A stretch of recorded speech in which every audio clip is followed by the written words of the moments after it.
the current plant protection product legislation relating to storage and use of unauthorised plant protection products. A new working group will also be established to pull together relevant stakeholders and fully consider a potential roadmap and requirements for any new secondary legislation to prohibit the possession of dangerous pesticides in Northern Ireland in the next Assembly mandate. Thank you, Minister. You managed 19 supplementary questions, so that puts you in equal second currently. Now move to Communities Minister, and I call Mr. Philip McGuigan.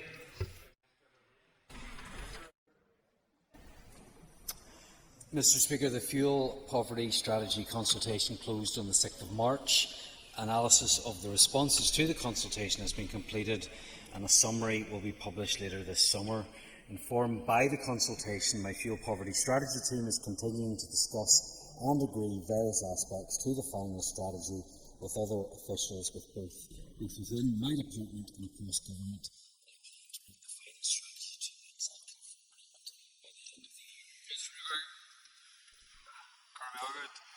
Further to that, Minister, can I ask what effect, if any, the reinstatement of the winter fuel payment will have on the fuel poverty strategy? Of course it will have an impact, but this is something I've said from the start, that the plan would always be flexible to take into consideration the fact that these are not issues that we deal with by ourselves, but we need to work with the UK government and of course other stakeholders as well. Philip Brett. Speaker, Minister, fuel poverty is a scourge in our society, and in my constituency of North Belfast, one of the best ways to tackle that had been through the Affordable Warmth Scheme. I understand the Minister made a bid to the Department for Finance in June monitoring round to ensure that we could continue to roll out this scheme. Could the Minister outline, given the importance of this, did the Minister of Finance meet your bid? Minister. No, that bid was not met, and that's disappointing because these are actions that we can take that will actually make a difference, will actually make sure that we're making change in people's lives. So I hope that if members are concerned about this issue, that they will lobby the Finance Minister, lobby others to ensure that we can have that funding in place and make a difference for the people we represent. Armstrong. 280,000 households in Northern Ireland facing fuel poverty. One solution is to make use of surplus renewable energy or electricity, particularly from wind. Will the Minister update and expand the energy support schemes to include an option to install technological solutions that harness surplus renewable energy in a way that directly assists households most in need, such as the Energy Cloud system introduced in OMA with the Housing Executive? Well, she'll be aware that the energy strategy and how we take that forward is a matter for the Minister for the Economy, but I am, of course, happy to work with her to make sure that we can deal with this issue, because I think it is right that we look at the options that are available to us. Well, she's shaking her head. It is a responsibility of the Minister for the Economy. That is a fact. But I'm willing to work with other executive ministers to make sure that we can actually deliver. And the fuel poverty strategy, of course, will be a cross-departmental strategy. Mark Durkin. Mr. Speaker, Minister, have you been or will you be making the argument in the executive that any barnet consequential arising from the UK government's £13.2 billion Warm Homes plan to tackle fuel poverty is ring-fenced to tackle fuel poverty here, where fuel poverty is worse? Minister. I'll absolutely be making that case, and I met with the UK Government Minister in relation to this just a couple of weeks ago, and as he has outlined, there is a significant amount of funding that's being made available on a UK-wide basis, and I certainly will be making the case for this money to be ring-fenced so that we can get the full benefit of it here in Northern Ireland for the purpose for which it was intended. All right. Thank you. Mr. Speaker, through their community involvement and cohesion strategy, the Northern Ireland Housing Executive creates opportunities to enter dialogue, build capacity and confidence, and empower communities to get the best outcomes for their neighbourhoods and to contribute to greater community cohesion. The Housing Executive's Good Relations Officers collaborate with local community and voluntary organisations to foster a community-led approach to promoting positive race relations within and between diverse ethnic groups and the wider community. Speaker, and thank the Minister for his answer. Can I direct the Minister to the Building Sustainable Communities programme, which was a programme from his department that has 6 areas, one being in my constituency of North Antrim in the Dury Road area, where that programme was able to bring together people from the Protestant community, Catholic community and travelling community, and was a major success in Dury Road and in Ballymena indeed. Would he consider some other pilot scheme of a similar ilk to help and assist and support communities like Ballymena who have many concerns? I thank the member for the work that he's been doing in his local area. He's been on the ground, he's been talking, and importantly, he's been listening to concerns rather than just lecturing people. And I think that's the approach that we need to see more of. He is right, we did have the Building Successful Communities programme in place from 2012 to 2017. We will be getting a report on that shortly, which will outline the benefits, lessons learned and recommendations. I'm going to be looking at that, and I hope that I will be in a position to move that forward. However, it will require support from other executive ministers.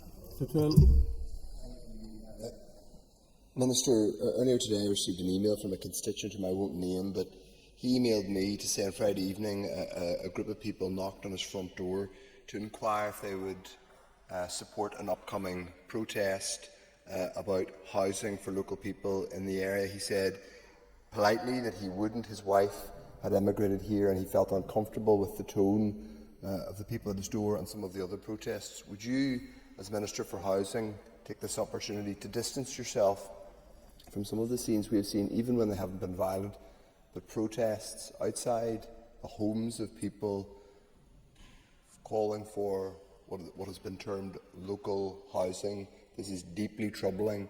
Are you troubled by it, Minister, and what are you doing about it? Of course, we do not want to see any sort of intimidation whatsoever, and what I want to do is make sure that we have the homes that we need in Northern Ireland. I also want to make sure that we're listening to concerns. We don't want to go to either extremes here. We don't want to pretend that there isn't an issue in regards to housing. We don't want to pretend that there isn't an issue in terms of some of the practices that mayors have employed either. There are concerns around provision and affordability of housing. And by the way, I hear that from members right across the chamber. That isn't something that we should ignore. However, of course, we must stand against any sort of intimidation whatsoever, and I'm very happy to provide that clarification to the member. Mr. Speaker, I understand the previous law change has allowed landlords to split houses into 3, which in turn in Ballymena has allowed a number of HMO houses then to go by the wayside because they no longer fall into the category of an HMO. Minister, what steps will you take to tighten up on this issue, and also to ensure that local councils are responsible for the HMOs in their area? The member's right to highlight the fact that these are primarily responsibilities for local councils. However, if he has specific examples he would like me to look at, I'd be happy to do it. Speaker, question number 3. Speaker, I plan to award an FTC loan to Maple and May to support the delivery of the first 300 homes. This will be in addition to the funding available to support the provision of other intermediate and social housing in line with the housing supply strategy. Discussions are progressing well, and I'm moving towards agreeing the terms of the loan. This includes finalising the value and private finance contribution and the delivery locations for these new homes, and I will ensure members are kept updated as these matters are finalised. Okay.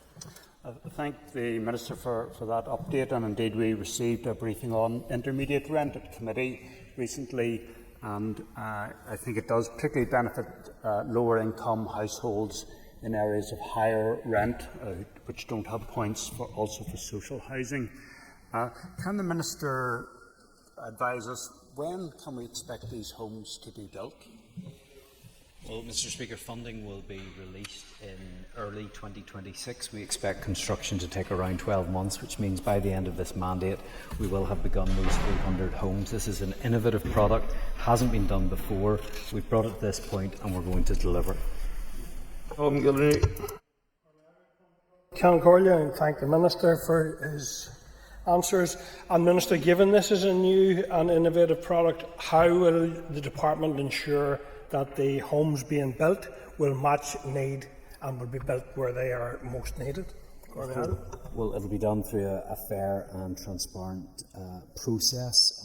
We want to see them right across Northern Ireland, but in locations where high rental prices and high demand exist. And once the detail on delivery locations and the final funding package has been confirmed, we'll be updating you on the details. Thank you, Mr. Speaker. Minister, can I ask you to clarify if you believe that allocation based on being drawn out of a hat is an appropriate method for allocating future intermediate rent properties? I don't think I've ever said that we're going to draw anything out of a hat. As we've said, it will be done on the basis of a fair and transparent application process. Cost of housing for the open, the North Coast reaching astronomical levels in the thousands for a week's stay, driving people out of homes and making housing unaffordable. Does the Minister agree with me this is further evidence of the need for rent controls and rent reductions? No, I don't, because I don't think we should use that one specific example to drive policy for all of Northern Ireland. And secondly, rent controls have shown by the evidence that we have that would actually make the situation worse, with more landlords and more properties leaving the market and actually pushing up rent for everybody else. So unfortunately, the member is wrong on that issue, but at least he is consistent, because he's consistently wrong. Jerry Kelly. Question 4. A number of approaches were considered in developing the strategy. However, the three-pillar approach that has been adopted by the Executive, informed by evidence, will allow for a holistic approach that focuses most effectively on the root causes of poverty and its impacts. It allows interventions to have an impact across all age groups, providing deliverable and sustainable interventions that will make a meaningful difference to people's lives. Going to this listener. Thank the Minister for the answer so far. The lifestyle framework is intended to provide coherent life stage specific support from early ages to old age, but stakeholders, as you will know, are arguing that the draft has diluted its ambition. Can the Minister outline if the draft includes robust measurable commitments for each life stage, and does the strategy maintain genuine co-design input? Yes, this has been a genuine co-design process, and as a result, many of the actions that the co-design group were calling for are actually in the strategy. And yes, we will have measurable actions and measurable targets as well. That will all be part of the action plan. Deborah Erskine. Mr. Speaker, and I thank the Minister for the work he is doing on anti-poverty. He was the Minister to bring forward a strategy out for consultation. I don't see too many others having done so. But has any impact assessment been carried out on Labour's changes proposed in the Green Paper, and how these may impact upon poverty? Well, yes, we had completed the impact assessment on the government's proposals, and then they have obviously now been changed. I have met with Minister Timms 3 times over the course of the last week. It's obviously important that we do work together on these issues, but I am concerned at media reports across the UK that this will still result in hundreds of thousands of people being driven into poverty. So I'll continue to engage, but it does highlight the fact that controlling poverty is not only for the Northern Ireland Executive, it will take collaboration from other stakeholders as well to make sure that we can meaningfully tackle this issue. McAllister. For his answers so far. I just want to go back to the issue of the life cycle approach to the strategy, and if the Minister could elaborate on the evidence that you undertook to adopt the three-pillar approach, and whether other jurisdictions and their models were looked at, such as Scotland and the Republic of Ireland. Yes, so there's an extensive evidence base, and this was changed as we moved through this, as it was acknowledged.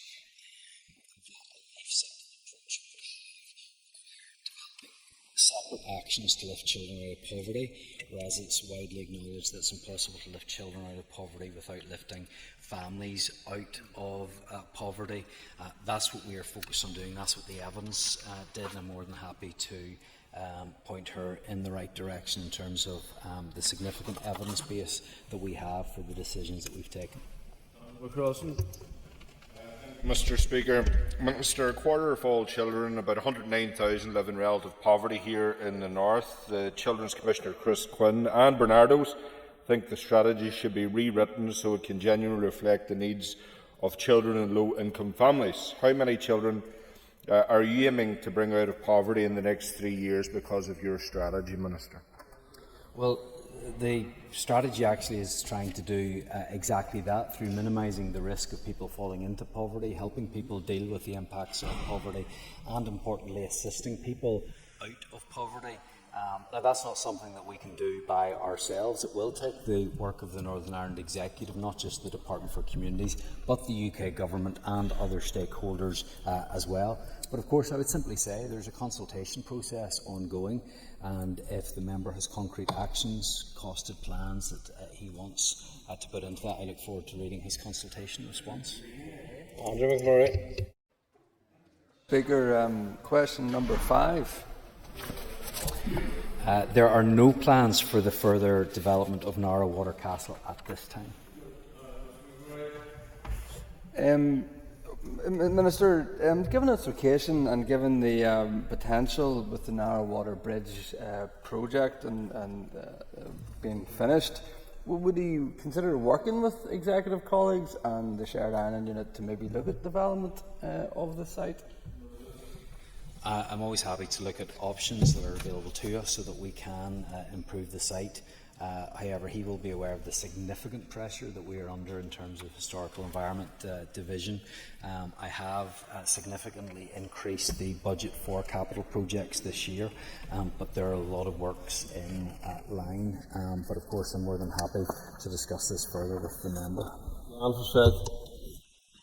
Speaker, and I thank the Minister for his answers so far. Does the Minister agree with me on the importance of ensuring that any work at Narrow Castle is sensitive to the memory of the 18 British soldiers brutally killed by the IRA at Narrow on the 27th of August 1979 in an ambush, one of the deadliest murderous attacks by the IRA? Well, the member's absolutely right, and we should be sensitive to that because unfortunately there are far too many people that are insensitive to what took place there and won't even allow a simple memorial to stand there. So I can give her my assurance that we will do everything that we can to make sure that any development in that area is sensitive to the memory.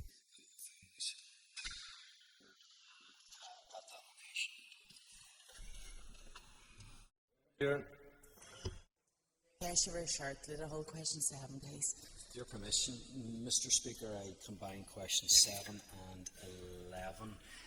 Given the pressure on resources across executive departments, I decided to move forward on the development of the social inclusion strategies on a phased basis.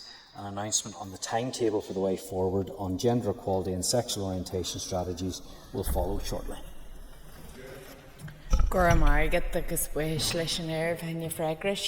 Minister, I'm sure you're familiar with the principle "nothing about us without us."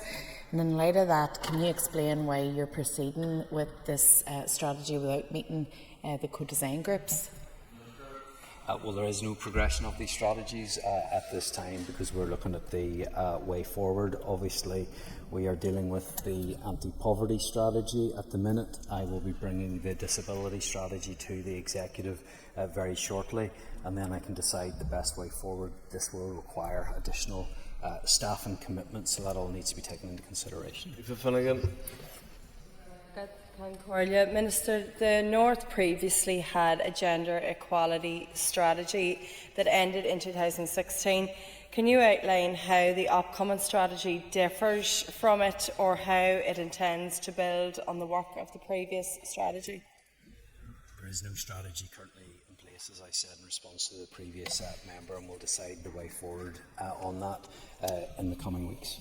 Brooks. Thank you, Mr. Speaker. The Minister will have welcomed, like me, the clarity from the Supreme Court around the definition of a woman being based on biological sex.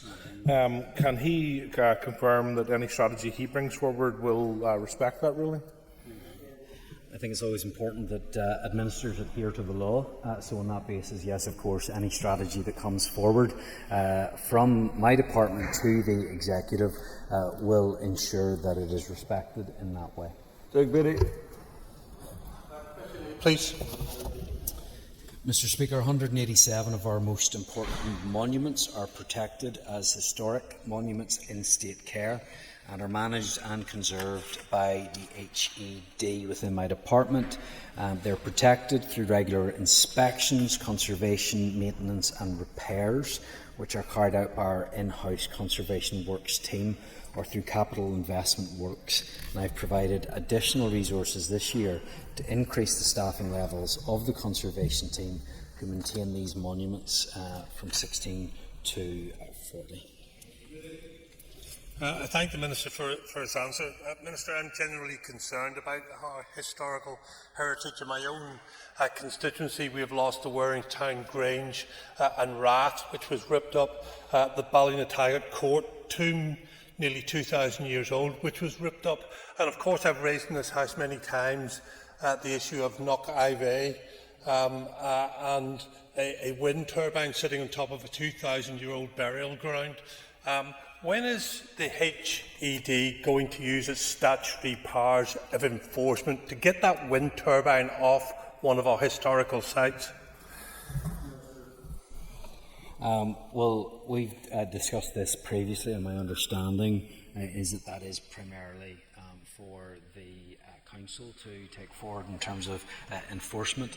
I understand there's a lot of background to this issue, and I'd be more than happy to discuss it with him further, but unfortunately we are bound by the law as it stands, and we have to respect the rules.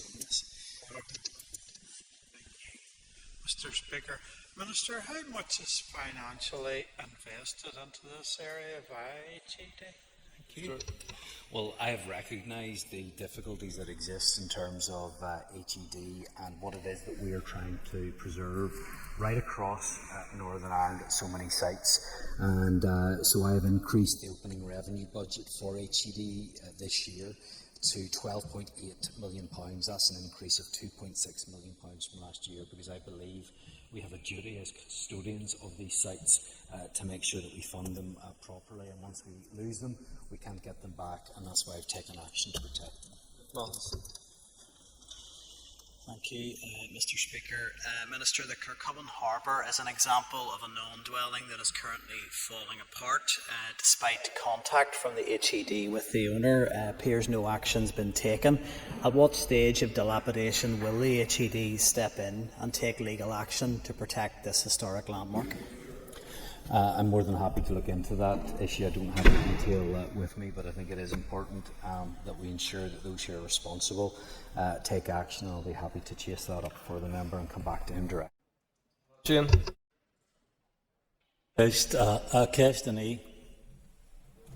The Employment Support Programme currently supports people with disabilities in work. It closed to new entrants in 2006. My department launched a 12-week public consultation on an option to cease funding the scheme, which closed on the 17th of February, and officials are currently considering responses, but no decision has been made on the future of the scheme.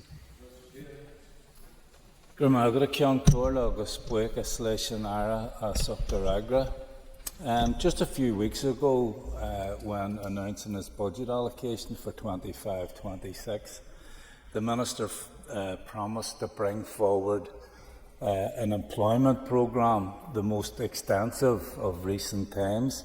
Can the Minister give us some details of that programme, or when we're likely to see a timetable of when it might be published? I look forward to doing that, and it will be very soon, because I believe it's important that we do actually help people get back into work. That's one of the ways that we can take proper action to tackle poverty, and I look forward to announcing that soon. Speaker, question 10, please, Minister. Responses to the impact of second home or holiday home ownership in other jurisdictions within the UK has involved the provision of additional powers for local councils to amend taxation rates applied to them. The consideration of similar powers here would be a matter for DOF to take forward, but I do recognise that this is a matter of concern in specific areas, specifically in relation to affordability. I know there are a range of possibilities for us to see what action can be taken, and I'm currently carrying out research on second home ownership to help improve our understanding of the issues. Ms. Hunter. Mr. Speaker, Minister, thank you for your answer. It's been a number of months now since I had an adjournment debate on this issue, and still many feel like there is little change. Do you think your department is dealing with this issue with a profound sense of urgency? And can you detail any conversations you've had perhaps with my constituents who are struggling profoundly to find adequate housing? I absolutely recognise how difficult this is, and that's why I have brought forward a housing supply strategy, because that is at the heart of all of this, though I do recognise there are particular issues in her own area. I can assure her that housing officials have met with DFE and DFI to scope research into the specific issue of short-term holiday lets and the potential impacts that there might be within the planning system, and certainly I'll do all that I can to move this forward to make sure we get into a sensible place. Alan Robinson. Thanks, Mr. Speaker. Could the Minister outline what scope local councils have to deal with the issue of short-term holiday let? Yes, and councils do have ability in this area, and indeed Belfast City Council, for example, have planning policy around this issue, so it is within the gift of other councils to follow suit and do likewise. These are local issues, it's why we have local government, and we should respect the role that local councillors and councillors have to play in this matter, but we stand ready to help and assist in any way we can. Peter Martin. Thank you, Mr. Speaker. Question 12. Mr. Speaker, I'm happy to announce that Bangor Marine has today begun to establish the Marine Gardens Works compound with site cabins and facilities for the construction workers starting to come on site. And as of today, some additional enabling works have also been commenced. Erection of hoardings and construction of Phase 1 are expected to commence over the summer, and Bangor Marine will issue a more detailed timeline for their proposals in the coming weeks. The Marine Gardens car park will remain open during the busy holiday period. Mr. Martin. I want to thank the Minister for his answer and also for his continued commitment to the project. Minister, over, say, the next 6 months, just to the end of this year, what tangible things might we see in terms of the project itself for the Marine Gardens? Well, the member has been a strong supporter of this development for many years, and I'm pleased that we will start to see work begin on site today. And I can inform him that over the next 6 months he will see that ramp up, especially as we head in to later on in the year, where that work will continue to make a real difference there, so that we can start to see Phase 1 begin to be developed. Dr. Aiken.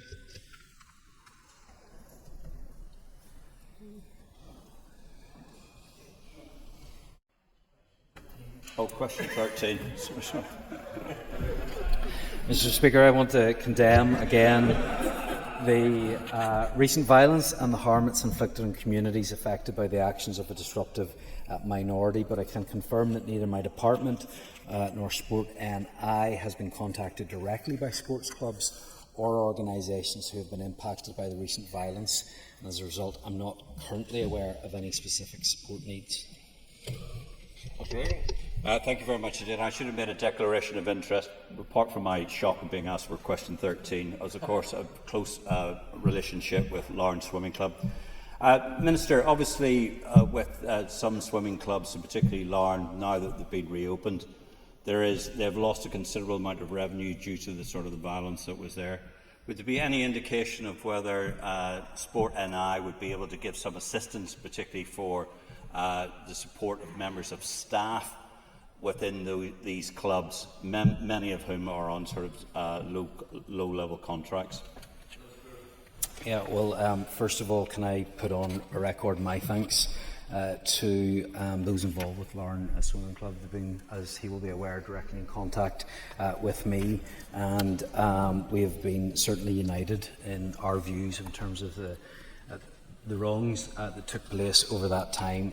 We've condemned the violence together. I'm really pleased to work closely with them, and I look forward to seeing them on site again soon.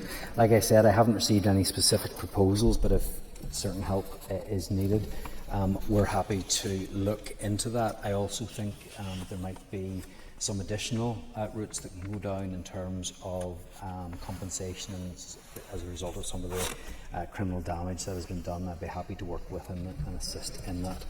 On topical questions, Daniel Crossan. Thank you, Mr. Speaker. Minister, the draft anti-poverty strategy has been criticised for lacking specific, measurable and time-bound targets. Following the consultation process, will you commit to including such targets in the final strategy? Already have. Crossan. Thank you, Minister. As you'll appreciate, this is a very serious issue for everybody concerned, and Bernardo's and other stakeholders have been out criticising you and your department today for the failure to do what you had committed to do in this strategy. 50 organisations have written to us calling for the strategy to be withdrawn. Minister, the First Minister herself has said the strategy should probably go further. So what specific changes or proposals did she or her party colleagues make during those executive discussions? Well, look, I'm not going to go into exactly who said what, because executive conversations are confidential. However, there was the required level of consensus that meant that this could go out to public consultation. All executive ministers had the opportunity to submit their ideas and things that they believed that could have been delivered within their own departments, or they could have commented on anything else. They could have asked for the inclusion of anything else, and I believe that I answered all the questions that were put to me on that, and it is now up to others to explain their positions, having given consent for this to go to publication. Murphy. I'd like to thank the Minister for his answers thus far. Minister, what discussions have you had with the Public Services Ombudsman around its decision to launch an own initiative inquiry into the Housing Executive? I haven't had any requests to meet with them. I am concerned about some of the things that I have heard, but it's right that the investigation takes place.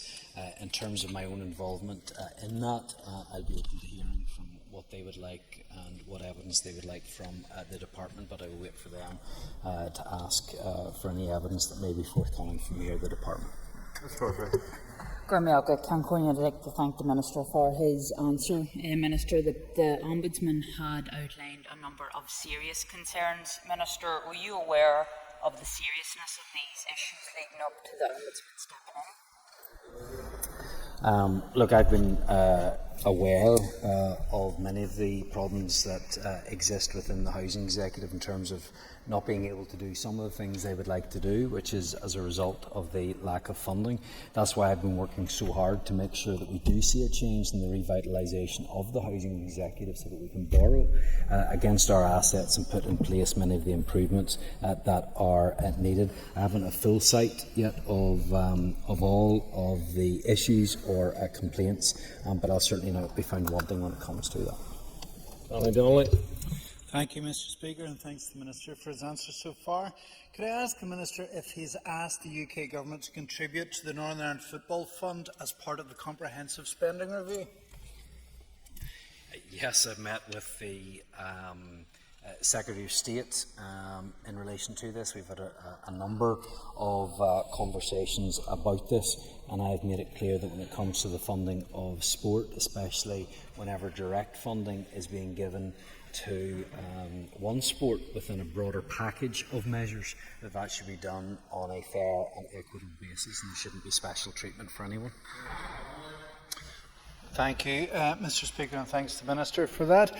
Could I ask the Minister what action he is taking to deliver the necessary investment to meet the needs and realise the potential of all regional and sub-regional sports stadia in Northern Ireland?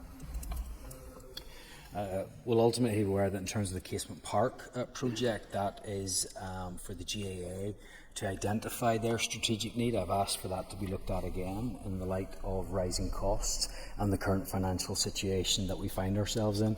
In relation to what was the sub-regional stadia programme, now the Northern Ireland Football Fund, after years of delay, by the way, for no apparent purpose, for no reason other than political purposes, I have ensured that it has moved forward, and I look forward in the coming weeks to making an announcement on how that can be taken forward.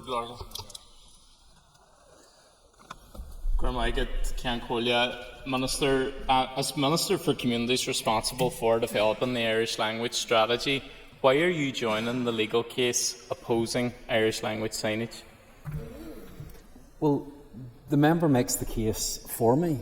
He rightly says that I am the Minister responsible for the development of the Irish language strategy. Therefore, it is a cross-cutting issue. So even Sinn Féin are now making the point for me that this is an issue that is cross-cutting. And so I think it is important that if something is significant, controversial or cross-cutting, it goes before the Executive. And I thank the member for making the case for me today. Well, Minister, I think it's very disappointing that actually nothing has been delivered in terms of the strategy, despite the co-design group having concluded their work months ago. Do you not think that it would be better in your role as Minister that you focused on developing an Irish language strategy and implementing that, rather than involving yourself in cases using Irish language implementation? Well, I would rather not involve myself in cases like this, but there's a reason why I have to, because the Minister for Infrastructure has taken it upon herself to go against the law, and that's the very strong advice that I have received. And nobody is above the law, not the Infrastructure Minister, not Sinn Féin. If something is significant, cross-cutting or controversial, it comes to the Executive. This wasn't done, so I gave time. I allowed the Minister opportunity to rectify the situation without going through the courts. Unfortunately, this is now where we are ending up. In terms of the Irish language strategy, the cross-departmental working group has been set up because I want to make sure we can be in a place where we can preserve and where we can promote language, but that cannot be at a cost that is detrimental to the public person, detrimental to other things that we want to do. That's why we're putting this group together, to make sure that any actions are actually affordable.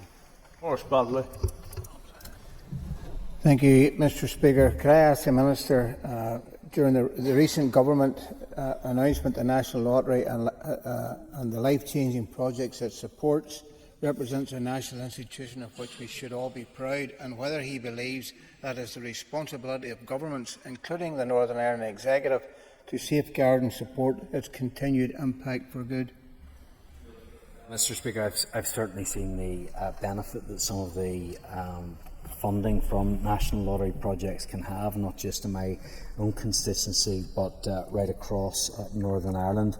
and certainly you'll not be surprised to hear that I have a number of concerns around how prolific gambling is in our society, but certainly if we do have those proceeds that come from the National Lottery that can be used for good causes, I'm certainly happy to make sure that they can be used in a way that lines up with some of the objectives that we have. Bradley. Thank you, Mr. Speaker. I just asked the Minister to outline what steps his department has taken to ensure that the National Lottery funding continues to reach communities most in need across Northern Ireland, and how he intends to maximise its potential in supporting social, cultural and economic regeneration. Sure. I think that's why it's so important that we ensure that it's aligned with our objectives, and I think in particular Sport and I do a very good job in that, in making sure that we do have that joined up, coordinated approach, so that the funding that is available helps with the things that we're actually trying to achieve. David Honeyford. Mr. Speaker, Minister, since you were present at the launch of the IFA training facility in Galgorm, what do you make today of reports today that the IFA doesn't have the money to build this training centre? And I don't think that's particularly new news. I was at the launch, but ultimately it's up to the IFA and other partners to ensure that the funding is available for that. There are lots of things that we might like to do, but we need to make sure funding is in place, and I'm certainly happy to work with interested parties on that. And of course there will be a contribution that can come from the department through the Northern Ireland Football Fund. Mr. Honeyford. Thank you. The UK government recently announced that it was putting 900 million into investment in the major events and grassroots facilities. The Minister's talking in a previous answer about political delay, but 500 million of that was delivered for Euro 2028 that we're now going to miss out on. With 400 million for grassroots, can the Minister outline what steps he's taken to ensure that grassroots sports right across here can fully fund and take benefit of that fund? Yes, and I have met with my sporting ministerial counterparts in the rest of the UK. I'll continue to do that, and I'll certainly be an advocate for Northern Ireland getting its fair share in terms of sport. Robert Clark. Speaker, and I don't know, Minister, if you're listening to the previous question time, where the Minister for the Environment discussed the climate changes in terms of the bill and the court case last week. Of course, he's putting the blame on the DUP for warning everyone else in terms of what they could do by supporting that. That said, Minister, what concerns will you have with that recent court ruling in terms of your responsibilities for delivering social housing and building works going forward? Well, look, I've started to take some legal advice in relation to this and the implications that it will have, but I am deeply concerned about what this may mean for Northern Ireland, in particular for house building as well.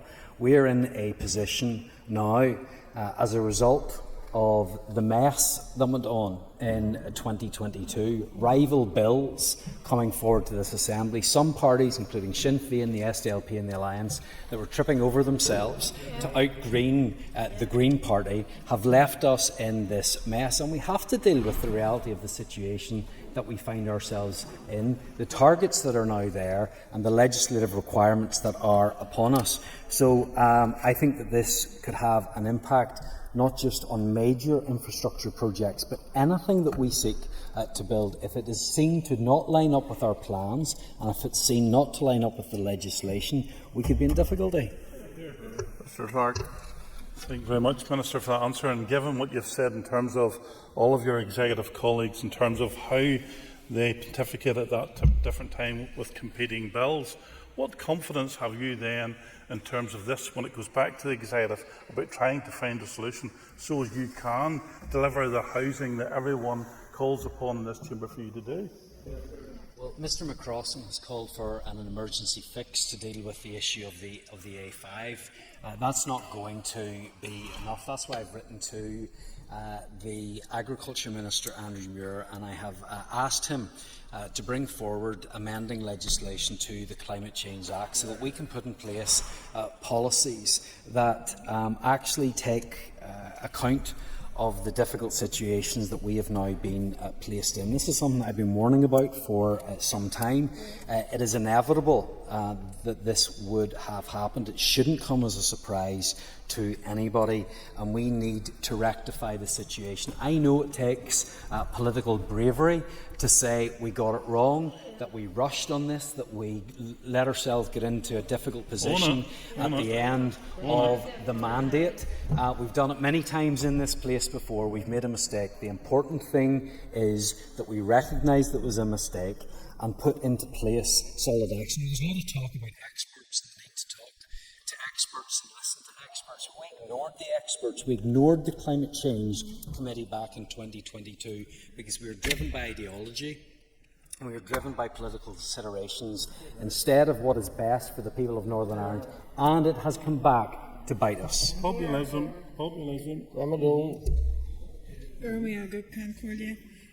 Minister, has emergency planning and rest centres been discussed recently with local councils? Not recently, as far as I'm aware. Minister, in light of the recent racist violence in Ballymena and the resultant damage to Larne Leisure Centre, can you outline what direct engagement you've had with the Mid and East Antrim Borough Council for Garden Repairs Facility and the Housing Executive support for those disputes? Yes, I have engaged with the Northern Ireland Housing Executive. I haven't engaged directly as Minister with Mid and East Antrim Borough Council in relation to these issues. Margaret, I can't call on the Minister's allocated fund, the Orange Fest, so I'm requesting the Minister for a breakdown of how the 40,000 will be used to fund the Orange Fest.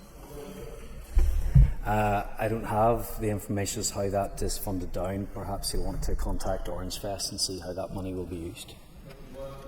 Okay, just follow on and appreciate the answer, Minister, but can you give us an outline of how any of this will be measured, given the spend? Well, obviously there's a review of all of the spend in the department and ensuring that it matches up with what it is that we are trying to do. But I know from having met with the organisers and being at the launch last week that they're wanting to make this more accessible. They want to bring more people in. I think they should be congratulated for that. They should be supported for that. And I hope that many, many people right across Northern Ireland, and indeed those outside of Northern Ireland, will see what we have to offer in terms of the rich musical, cultural and historical traditions that we have. Thank you. That concludes questions to the Minister for Communities. We finished ahead of time, and there's 28 supplementary questions answered and potential for more, but I'd finished that ahead of time too. So Mr. O'Dowd's listening intently there, so thank you for that. We're now moving on to the next item of business. I've received notice from the first, not there yet, Mr. O'Dowd. I've received notice from the Minister of Finance that he wishes to make a statement. Minister. Thank you for the opportunity to update the Assembly on the 24-25 provisional outturn on the 25-26 June monitoring exercise. Before turning to the current year, I want to update the Assembly on the 24-25 provisional outturn on the resulting carry forward under the budget exchange